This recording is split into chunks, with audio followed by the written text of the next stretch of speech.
മയക്കുമരുന്ന് സംഘങ്ങളെ വേട്ടയാടുന്നു എന്ന് പറഞ്ഞ് 15ഓളം ആക്രമണങ്ങളാണ് അമേരിക്കൻ നാവികസേന കരീബിയൻ കടലിൽ ഇതുവരെ നടത്തിയത്. സെപ്റ്റംബറിന് ശേഷം മാത്രം 64 പേർ ഈ മേഖലയിൽ കൊല്ലപ്പെട്ടു എന്നാണ് കണക്കുകൾ. മയക്കുമരുന്നുമായി എത്തിയ ബോട്ടിലുണ്ടായിരുന്നവരെയാണ് ആക്രമിക്കുന്നത് എന്നാണ് അമേരിക്കൻ പ്രതിരോധ സെക്രട്ടറി പീറ്റ് ഹെഗ്സെത്ത് ഉൾപ്പെടെയുള്ളവർ ഇതിനെ ന്യായീകരിക്കുന്നത്.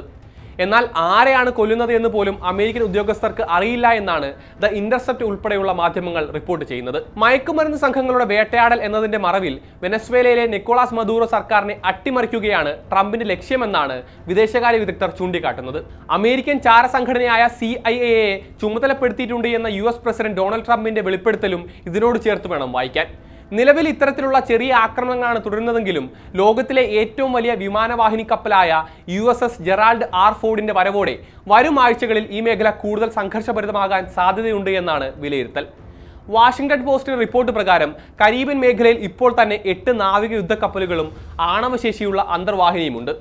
USS ജെറാൾഡ് കൂടി എത്തുന്നതോടെ 4000-ലധികം സൈനികർ കൂടി ഇവിടേക്ക് എത്തും. ഈ പശ്ചാത്തലത്തിലാണ് റഷ്യ, ചൈന, ഇറാൻ എന്നീ രാജ്യങ്ങളുടെ സൈനിക സഹായം മദൂറോ തേടുന്നത്. പ്രതിരോധ റഡാറുകൾ, വിമാന അറ്റകുറ്റപ്പണിക്കുള്ള സംവിധാനങ്ങൾ, മിസൈലുകൾ എന്നിവ നൽകണമെന്നാണ് അഭ്യർത്ഥന. റഷ്യൻ പ്രസിഡന്റ് വ്ളാദിമിർ പുടിനോടും ചൈനീസ് പ്രസിഡന്റ് ഷീ ജിൻപിങ്ങിനോടും കത്തിലൂടെയാണ് മദൂറോ അഭ്യർത്ഥനകൾ നടത്തിയിരിക്കുന്നത്. ഈ അഭ്യർത്ഥനകളോട് അനുകൂലമായ പ്രതികരണമാണ് റഷ്യ നടത്തിയിരിക്കുന്നത്. വെനസ്വേലയുടെ പരമാധികാരത്തെ വെല്ലുവിളിക്കുന്ന ഭീഷണി എവിടെ നിന്ന് വന്നാലും അവയെ മറികടക്കാൻ സഹായിക്കുമെന്നാണ് റഷ്യൻ വിദേശകാര്യ മന്ത്രാലയ വക്താവ് മരിയ സഖാരോവ പ്രതികരിച്ചത്.